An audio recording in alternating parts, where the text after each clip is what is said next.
ఓకేనా? ఓకే.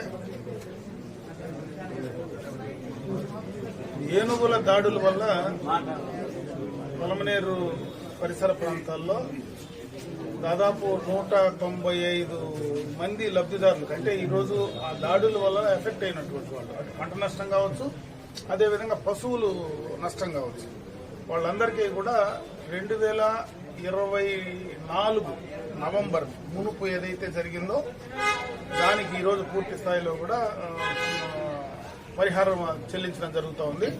కొత్తగా ఈ మధ్య జరిగినటువంటి దాడులన్నిటికీ కూడా త్వరలోనే వాటికి కూడా ఇచ్చేటువంటి పరిస్థితి ఖచ్చితంగా ప్రభుత్వ పరంగా కూడా చేయడానికి చర్యలు తీసుకోవడం జరుగుతుంది అని చెప్పి తెలియజేస్తుంది.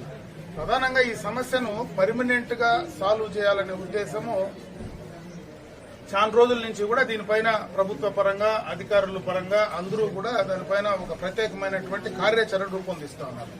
నిన్న కలెక్టర్స్ కాన్ఫరెన్స్ లో ముఖ్యమంత్రి గారు కూడా దీనిపైన ప్రత్యేకంగా ఒక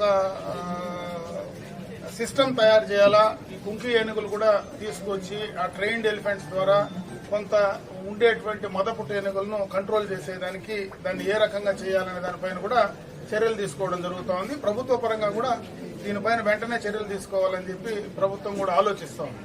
ఏదేమైనా కొంతవరకు ఎలక్ట్రికల్ ఫెన్సింగ్ ఏదైతే పెట్టామో ఈరోజు ముందు కింద ఎలక్ట్రికల్ ఫెన్సింగ్ ఉంటే దాన్ని కూడా తెలివిగా తోసేస్తున్నాయి. ముందు ట్రెంచులు కొడితే ట్రెంచులు కూడా మధ్యలో ఎక్కడైతే ట్రెంచులు తక్కువ లోతు ఉందో అక్కడ మళ్ళా కూడా దాని నుంచి దాటి వచ్చే పరిస్థితి ఉంది. ఈరోజు హ్యాంగింగ్ ఎలక్ట్రికల్ ఫెన్సింగ్ కూడా కొత్తగా దాన్ని కూడా తీసుకొస్తా ఉన్నారు.